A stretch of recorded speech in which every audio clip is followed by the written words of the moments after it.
Good morning, students.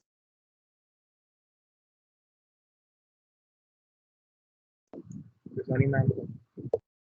Okay, Good that morning. means good morning. So yes, almost most of the students have joined. Maybe 3 to 4 students are yet to join, but we can still start the class, right?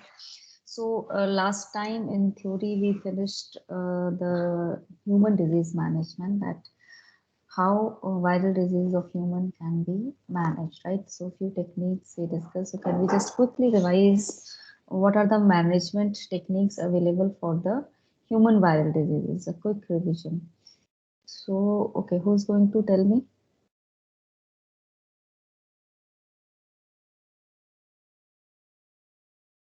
How we can manage human diseases, viral diseases?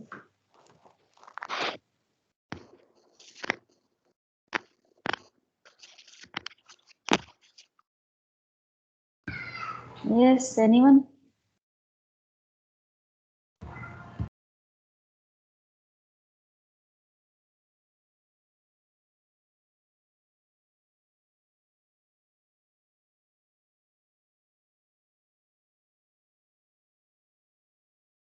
Yes, Devanshi.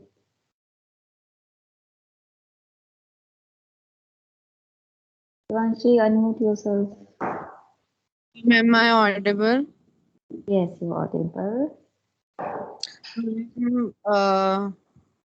We can prevent viral disease by vaccines, like for it, Yes. which is called immunoprophylaxis. It can be. It is both of both type, active or Immunoprophylaxis.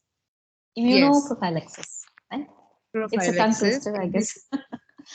yes. Okay. It is of two types: active immunity or passive, Mm-hmm. and uh, we can Okay, also. fine. We can move on to someone else then. Okay, Okay. who will tell me what are the two kinds of vaccines or methods for the vaccine preparation that we commonly use? Or two kinds of vaccines, like, can you Yeah, name? there can be attenuated vaccines or killed viral Yes, vaccines. yes, we have attenuated and live viral vaccines. Yes, so can someone tell me that what other than the vaccines, what are the other methods which are available, or I mean some methods on which studies are going on which can be used as a viral management techniques somewhere other than the vaccines? Yes, Manasan. Ma'am, so recently there's been development in using recombinant DNA to fight certain infections. Other than Mhm. that, there's also proper, sanitation and vector control, which can help in controlling the viruses. Yes, Manasan, that's right. Okay, so can anyone else tell me what are interferons and how they are used in viral management? Why they are using rather? I mean, which property makes them to be useful in virus disease management?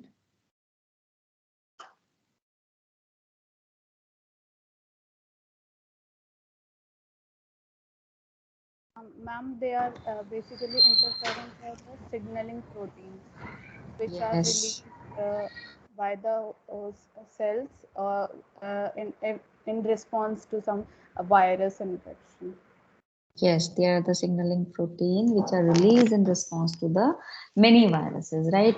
So they are basically a group of proteins which are actual class of proteins known as the cytokines, right? These cytokines are basically molecules which are used for the communication between the cells, and they trigger the protective defenses of the immune system, which helps to remove the pathogens, right? So this interferons, their activity, they have been used in certain diseases which for the management or the treatment of certain diseases. Yes, so therapeutics are also available.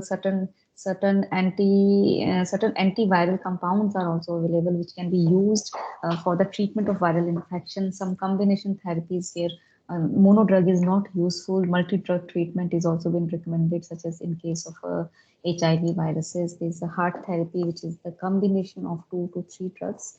in the same time, which can be given to the patient, and it is a recommended therapy for the treatment of HIV patients. So yes, vaccination is both preventive also, and it is somewhere in some viruses, it is also given after the disease has taken place. So vaccines definitely play a very important role. And beside that, some therapeutics, certain antiviral compounds have been identified, and then role of interferons in the management of viral disease is still being studied, and a lot of research is still going on in this area, right? So that was the management of human virus diseases that we discussed. Because see, when we are talking about the management, earlier also I told you that for proper management of any disease, the correct diagnosis is very important. So until and unless we are able to diagnose a particular disease, we will not be able to go for a proper management of that particular disease, right? So today we are going to discuss again on this management only. We are going to discuss about the management of aquaculture viruses, or the viruses which infect fishes or other water animals. Or aquaculture is important these days because fishes and other prawns and other things, they are being reared these days, and they are being consumed as a food, right? Seafood is in some countries and in some part, it is an important component of the food.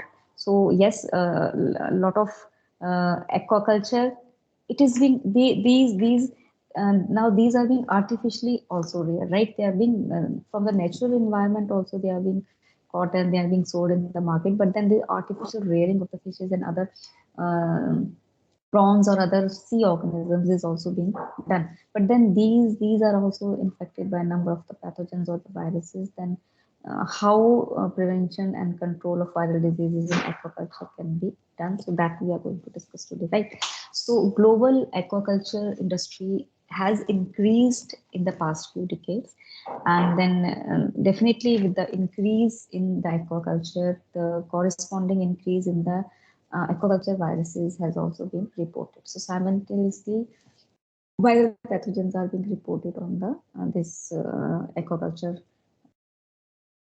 organisms or animals or fishes, whatever we cultivate under them, right? So given that some viruses, they have had a devastating impact on the aquaculture industry worldwide, so it is imperative that preventive and control measures aimed at their reducing their occurrence are devised. So they will look for the measurements or the control measurements or the management which can reduce their occurrences of such infection. We need to work on that. So in general, prevention means describe the measures which are taken to avoid the introduction of a disease in a susceptible population, while disease control refer to measures taken to reduce the infection after the infection has taken. So there are two terms. There's a disease prevention and a disease control. So we know preventive measures are those measures which are taken so that disease does not take place. So any measures which can be taken which avoid the occurrence of a particular disease, right? Preventive measures can be taken in the monsoon seasons to avoid the mosquito breeding so that the dengue viruses or chikungunya viruses are not in large amounts. So preventive, what preventive measures we are going to take for that? Similarly, preventive measures can be taken up in case of a plant pathogens also, such as use of a virus-free planting material or a seed so that disease is not being introduced in this, right? So there are preventive measures that can be taken, and then control measures basically refer to those measures which are taken after the disease has taken place already in the animal, plant, or a human, and then what exactly we can do to reduce the impact of that disease, right? So see, this thing, I guess in the first lecture of virology, I told you that prevention is better than cure is a thumb rule in the virus infection. So here also there's old saying that an ounce of prevention is better than a pound of a cure. So it is better that if we can prevent rather than spending lot money on the cure, right? It's highly applicable in aquaculture virology. So this term is very useful here also. So prevention and control of viral diseases to a large extent is influenced by the properties environmental stability, reservoir host species susceptibility, then transmission dynamics and pathogenicity of individual viruses that infect aquatic organisms. So this basically refers to the disease triangle also, where the susceptible host, suitable environment, and virulent pathogen is all three are the requirement for a particular disease to take place.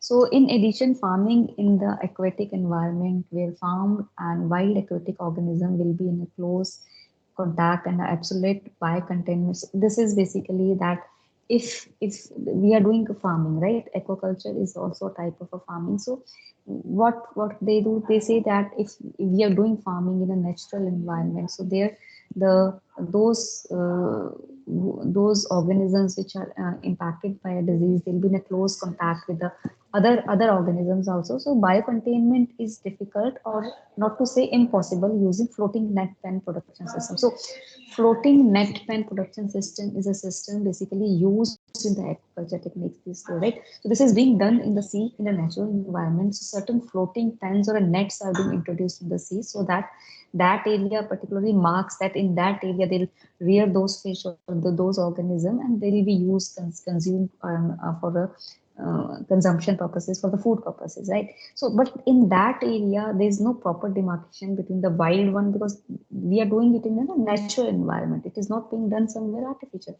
So they will be in a close contact. So in this environment, if a particular organism is infected by a disease, so biocontainment or containment cannot be done. So that means disease will spread very quickly, right? So it is not easy using floating net pen production system, is in strong contrast to terrestrial environment in animal agriculture. So in animal, if we talk about the animal diseases in the land that we are doing cattle rearing, so there it is very easy, right? We can separate those cattle or those goats or a cows or a buffalo that we are rearing, or a sheep or pigs which are infected than the non-infected one. So this is it is not feasible in the aquaculture basically. So one possible solution could be that we can move the current net pans to the on-land production. If some artificial environment is created with the sea water, an artificial outlet somewhere in the land, then which is subject to filtration and then disinfection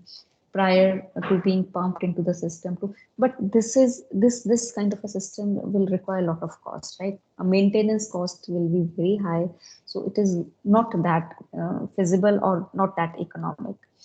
So disease prevention and control using biosecurity measures. So biosecurity refers to the measures that prevent the introduction of infectious agents into the defined geographical locations or the facilities where we are doing aquaculture.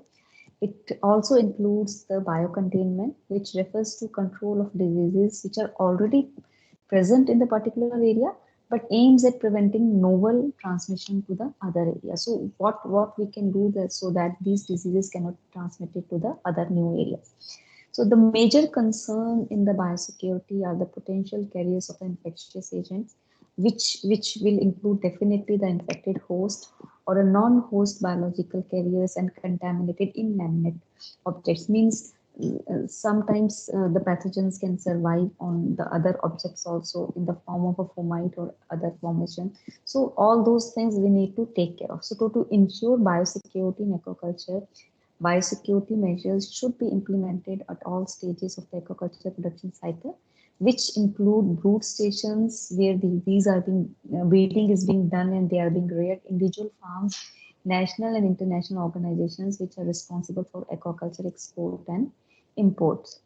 So how we can do this? We can do the routine screening of a parent stock and the egg. So prevent the vertical transmission of the pathogen. That means the transmission of a disease from the parent to the individuals. Parent stock should be routinely screened using lab tests for the identification, and if we find any infected fish, so they should be removed so that only disease-free fish are used to produce egg for the fish farming. So this is something like we do even for a plant, the certification of the planting material, that whatever planting material or the seeds that we are using should be tested beforehand so that it is this being certified as a virus free. So this is the similar kind. So individual fish from a parent stock should be tagged and screened for a viral infections using sperms, ovarian fluid, and other material for a virus isolation and identification using cell culture or RT-PCR, whatever molecular techniques are available. Then, for example, in a Japanese flounder, screening for viral nervous necrosis virus using ELISA, enzyme-linked immunosorbent assay, is done 3 months before spawning, and only negative fish are reared as a brood stocks for the egg production. So they are taking precautions that they are already testing them, and those are being used. Apart from parent stock, eggs should be screened for a viral infections using cell culture and the RT-PCR techniques here also. Then infected eggs, they should be removed from the breeding program, and only egg certified which are certified that they're free from disease infection, they should be sold for a fish farming. In shrimp, the use of a specific pathogen-free post-larvae from a brood stocks are screened, and they are certified free of the major shrimp viral diseases such as white spot syndrome virus, Toro syndrome virus, or infectious hematopoietic and hemorrhagic necrosis virus.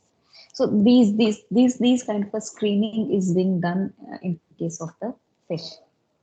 Then compliance with the national biosecurity regulations on the brood stations. So it is very important that implementation of all biosecurity programs on the brood stations complies with the national biosecurity guidelines.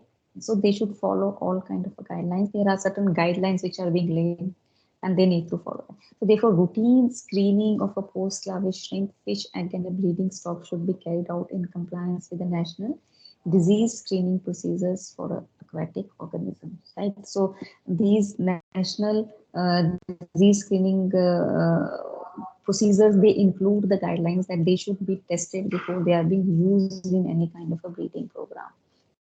All notifiable diseases when suspected or detected should be reported to the relevant authorities, and appropriate disease control measures should also be implemented in accordance with the government. Like we have a guidelines from the NCDC, we follow those guidelines while treating with any kind of a diseases, or when we find any disease or a new disease. So there are certain guidelines for the handling of diseases which are given by the NCDC. So similarly, for these diseases also, there are certain guidelines which are being laid out, and growers or aquaculture farming with people who are doing that, they need to follow these guidelines. So only the diagnostic tests which are approved by National Veterinary Services, or when applicable. So whatever tests are being approved by the higher authority should also be taken into the consideration.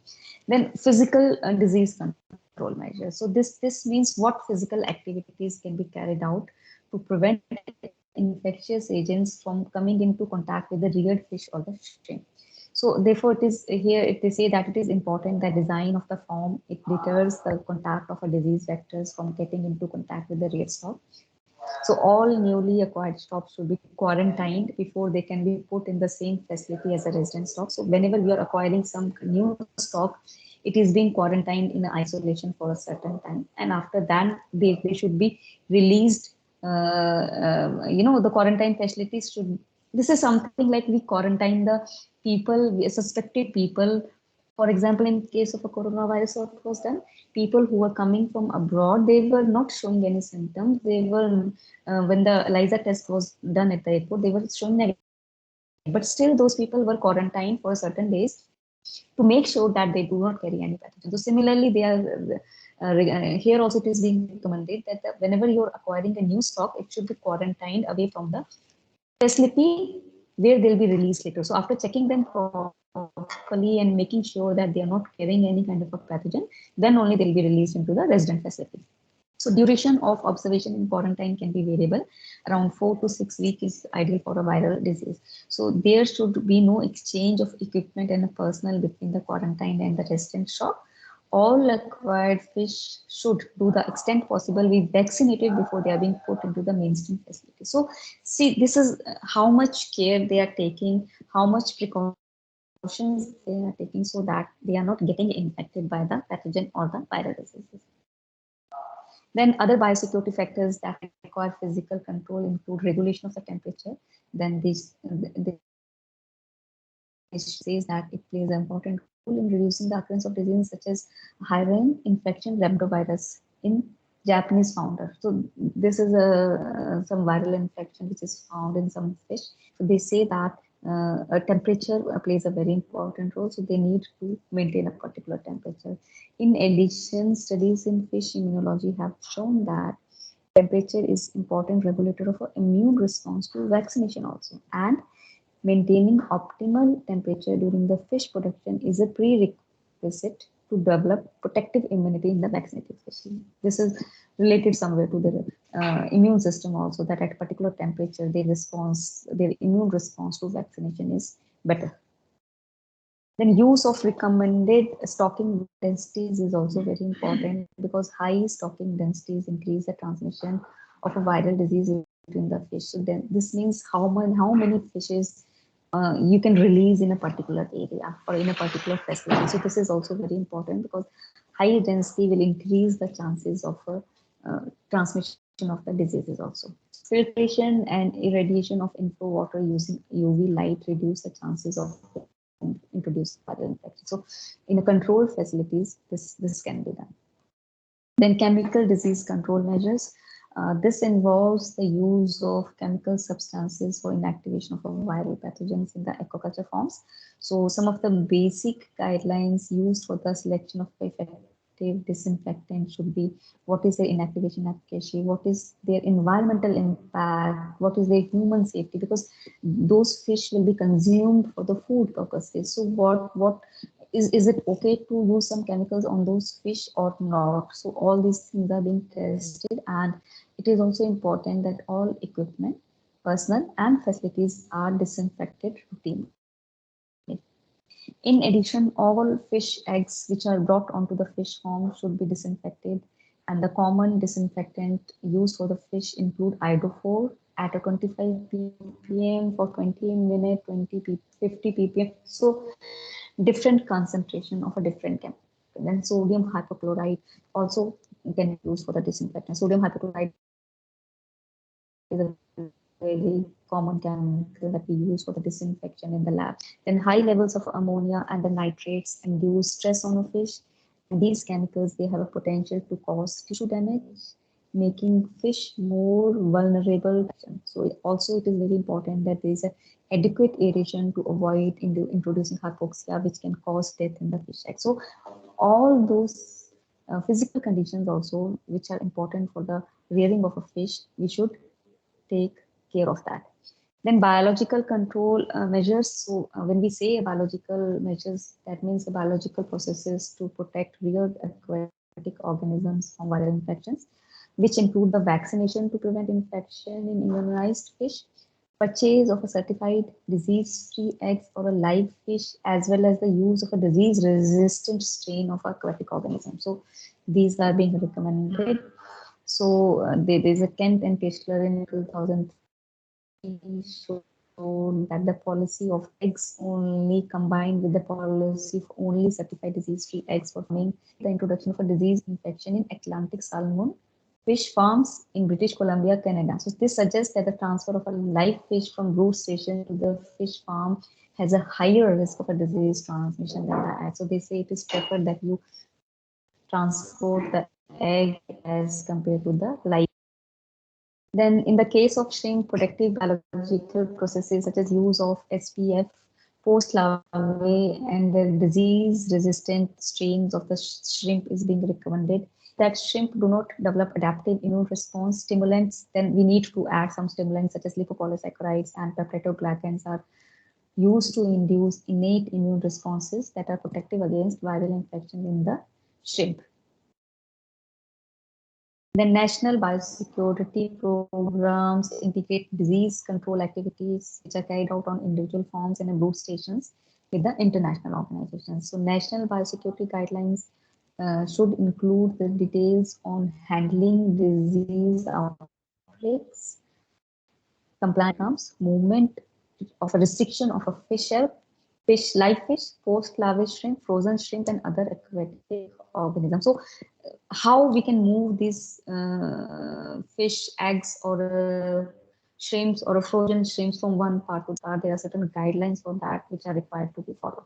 Further, national authorities should carry out routine routine surveillance programs and provide feedback on the disease status in the country, and lay out program to equip farmers with effective disease control strategies, right? So see, disease control measures are being identified at the scientists and then the researchers who are working in a particular field, right? So that information is required to be passed on to the farmers. So we need to educate the farmers how they can effectively control diseases of a aquaculture in a better way, right? And how they can identify those diseases. So where possible, national authorities should provide diagnostic services. Like we have a diagnostic, I told you that we have a referral diagnostic labs for the human, animal, and plant pathogens. So similarly, such labs are available for the aquaculture organisms also. So where possible, national authorities, they should provide diagnostic services and supervise eradication programs. In addition, they should regulate the import and export. So when we say the regulate, what does that mean? That means only certified material should be sent out. And whenever we are receiving any material outside the country, that material should also be checked. That okay, they are being certified, that we are getting a certificate that they are free from diseases.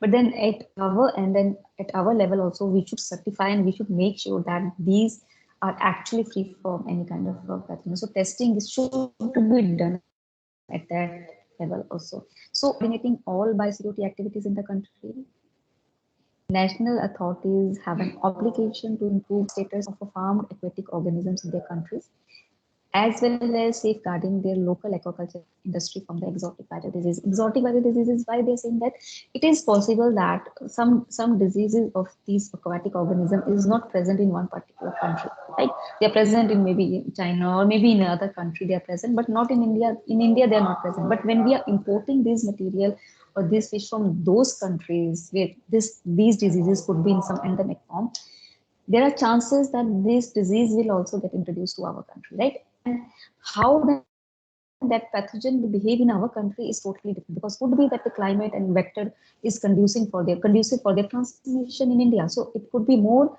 in a more epidemic form. It could cause more outbreaks and more losses in our country as compared to their country, where it's already in some endemic form, right? So for that reason, we need to be very clear while exporting and importing these kind of material.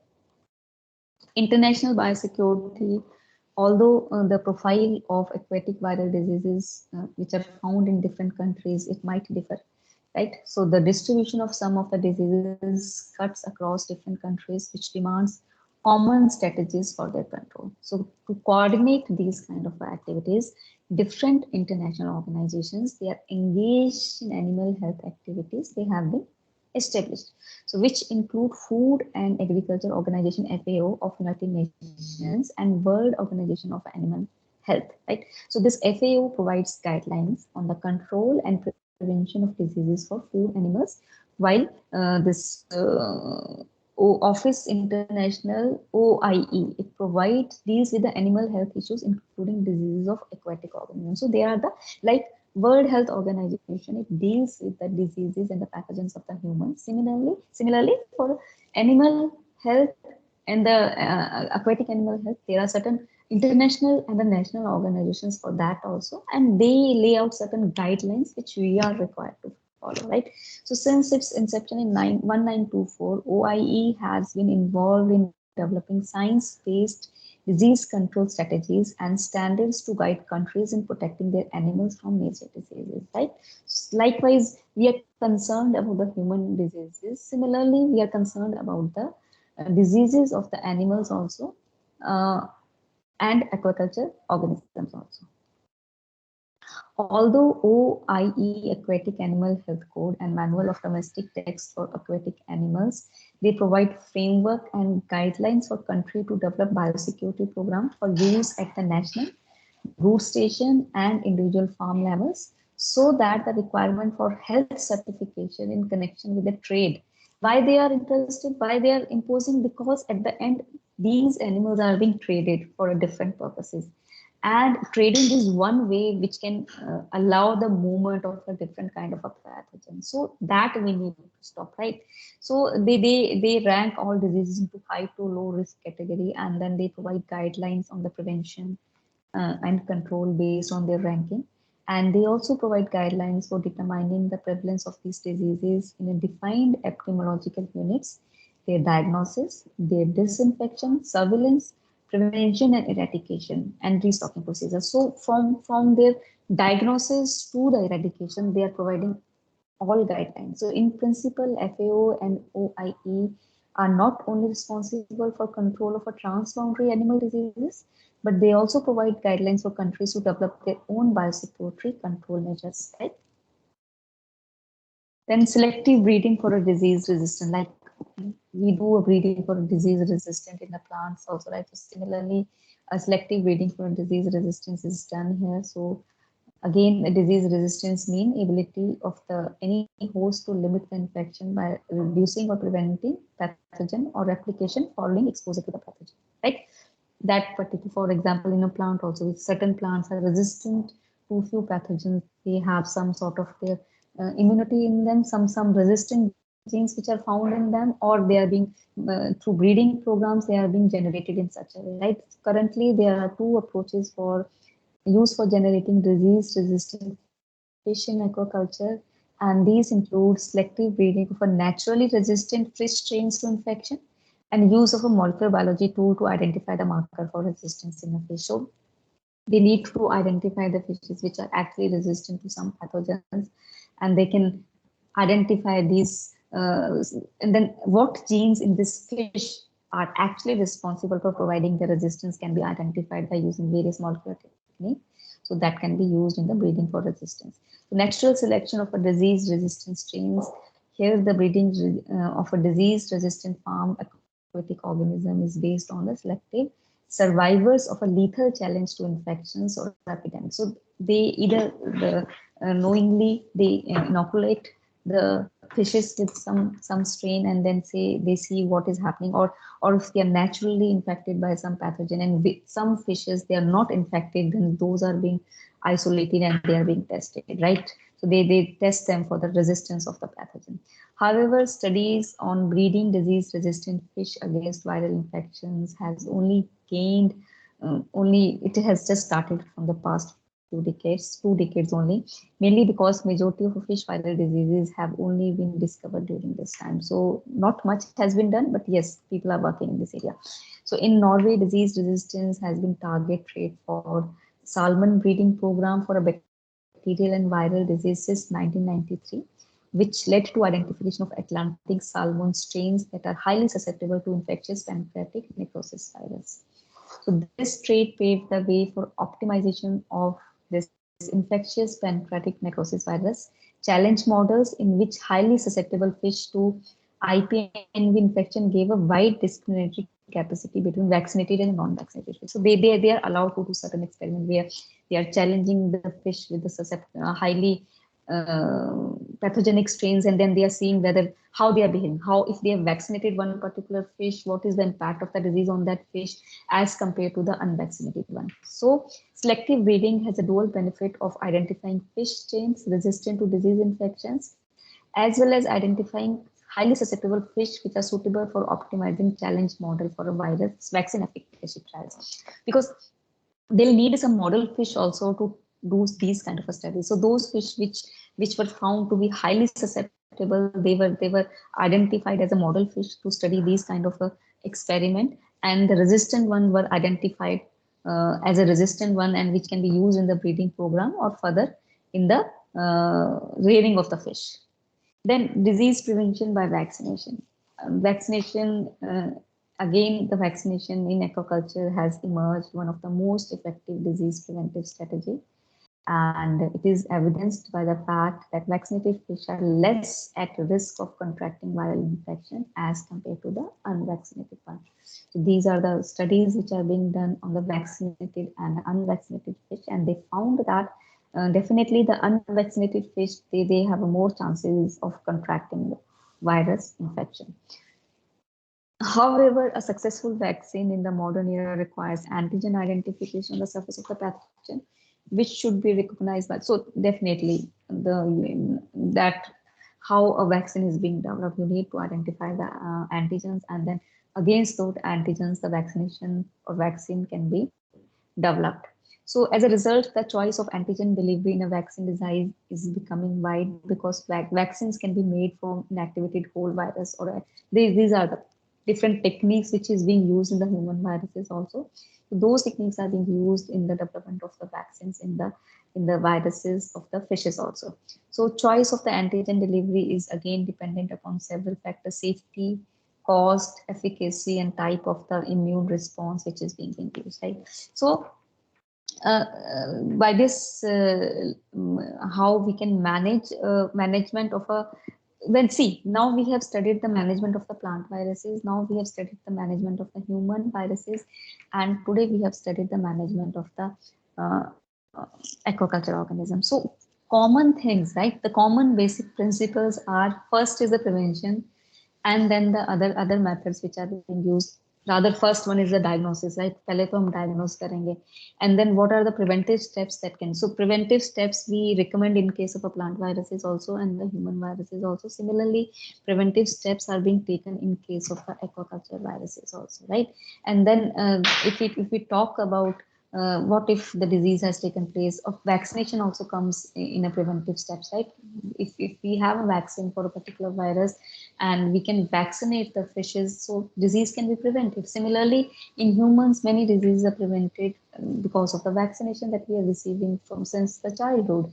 In case of a plant, we don't have any chemical or a vaccination, but yes, preventive measures include a lot of cultural practices, lot of seed certified seed, use of a certified seeds which are free from pathogens, right? So major grounds when we talk about the management of the pathogen is same. It is based on the similar kind of a principle, right? You prevention, then control, and then eradication. So first we try to prevent the disease, then if disease has taken place, we try to control it.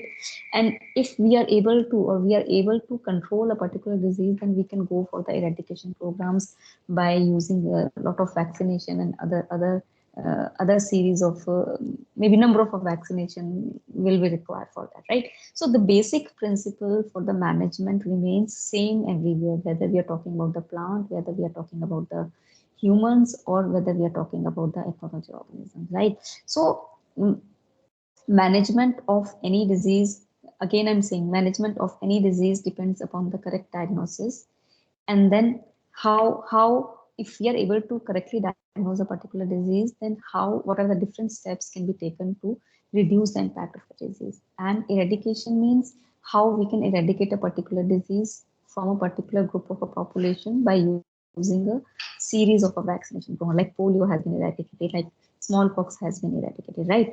So this was about the management of aquaculture viruses, or the viruses which are found in the aquaculture organisms. And again, see why we are studying the diseases of the, or pathogen of the plant, because we are consuming plants as a food, and they are causing a lot of losses, right? Most of our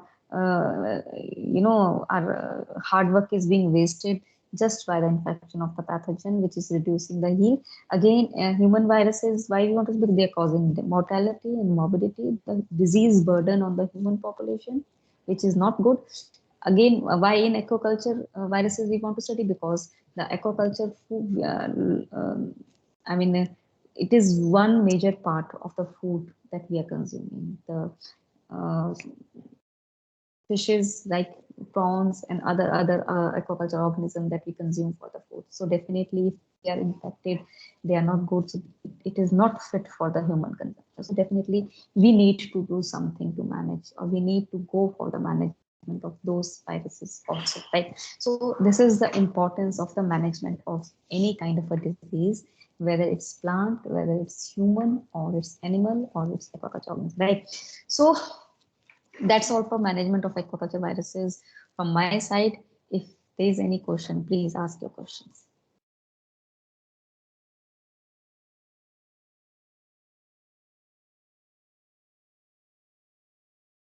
See, if usually in general, if there is question about the management, so management के thumb rules आप याद रखना, right? What are the basic steps?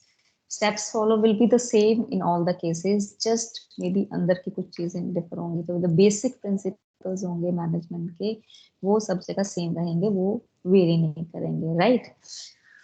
Okay, fine. So with this we complete the management of the aquaculture. We have still one lecture on the management of the animal viruses, so that will cover mostly our syllabus on the virology, this topic, but still we have some few small topics to discuss after we are done with the management.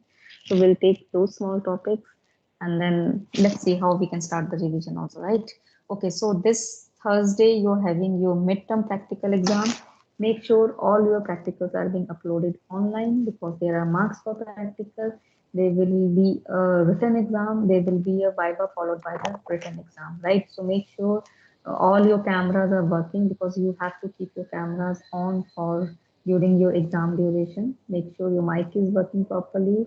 Make sure your net is working because the last minute excuses of net not working or those will not be considered. So please, that will be your midterm exam. It will be of 50 marks total, right?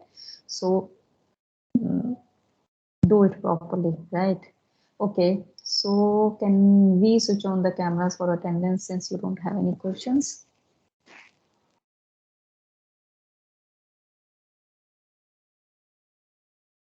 Adish Mishra. Athoiba. Yeah. Ayushi.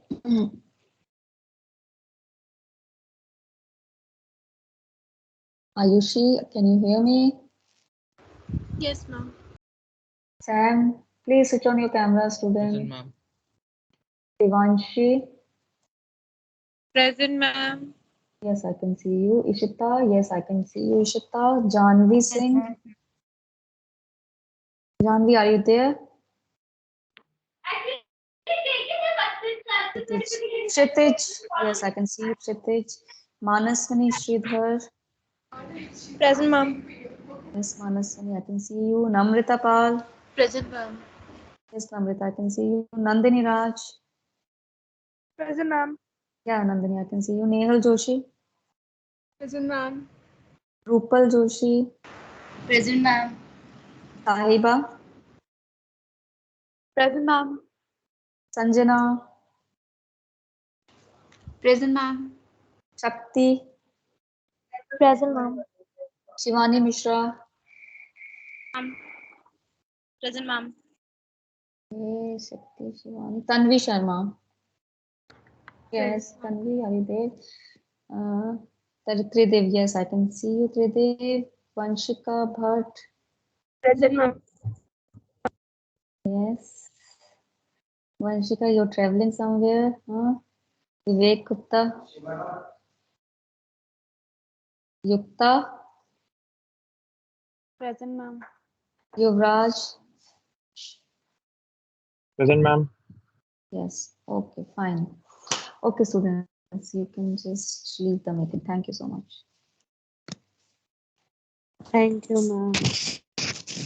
Thank you, ma'am.